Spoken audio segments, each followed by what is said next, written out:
2 million pounds of uranium within the Pinyon Plain mine ore body. That uranium is enough to power the entire state of Arizona for over a year purely on carbon-free green energy. You're not going to have a green world without mining. Without access to clean, affordable electricity and energy, you can't have the modern society that we have today. The Havasupai elders in 1983-84 were approached by mining industry to extract uranium on top of our water source. And our elders didn't want that to happen. Pinyon Plain Mine, formerly called the Canyon Mine, started operations in December of 2023 and January of 2024 after being silent or on hold for many decades. One of the reasons that we have these mines is because of an outdated mining law from 1872. And that allows these companies to come in and stake these claims. This United States mining law is just basically a loophole. You know, when President Joe Biden designated that monument, there was really no mention of keeping uranium mining from not happening. I take the responsibility to the land and the people very seriously. We do things right. Well, the original environmental impact statement, which the Forest Service conducted, was done in the 1980s.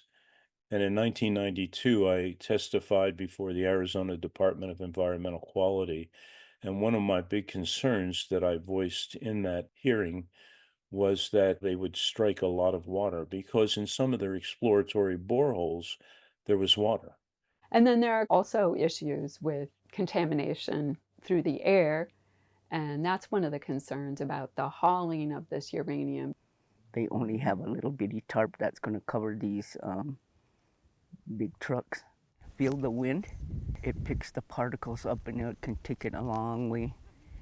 They have a pond because they breached one of the aquifers. They said they were not going to pierce an aquifer. They did, and there's water that keeps pouring into it that they have to pump out that exceeds the EPA limits for uranium and also for arsenic. They believe that they have it contained, but it's easy to contaminate water. That's an unfortunate statement because it's not only us that will be affected.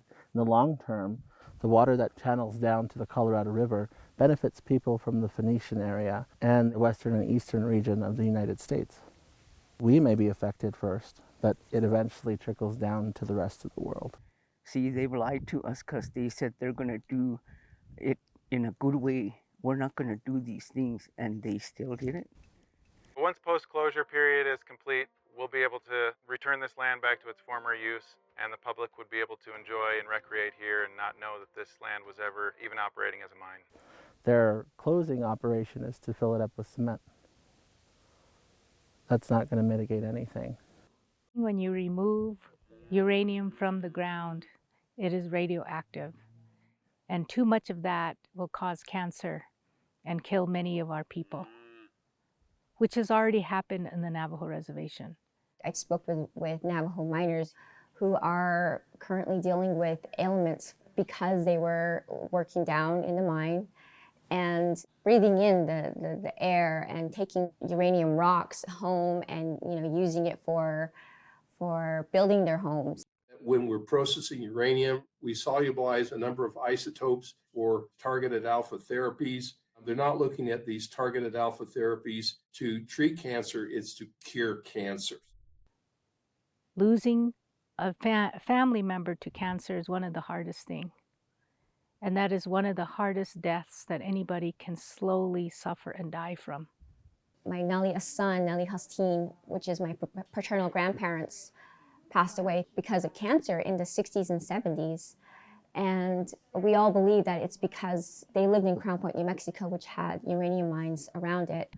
A lot of my friends that are from the Navajo reservation have lost family to cancer. A lot of my friends live next to abandoned uranium mines that have never been cleaned up.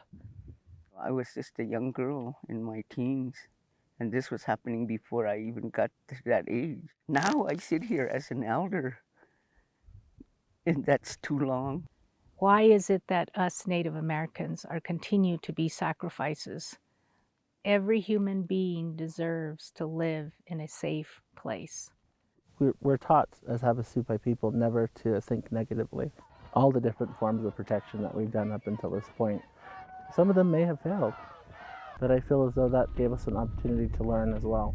And that's the thing that we continue to do. And we haven't given up. So I sit here today and I look into your eyes. I want you to look into mine and tell me I have no hope. Just tell me the truth. Say that to me. But that doesn't mean I'm gonna give up. You just made me a little bit stronger because I'm still gonna fight this.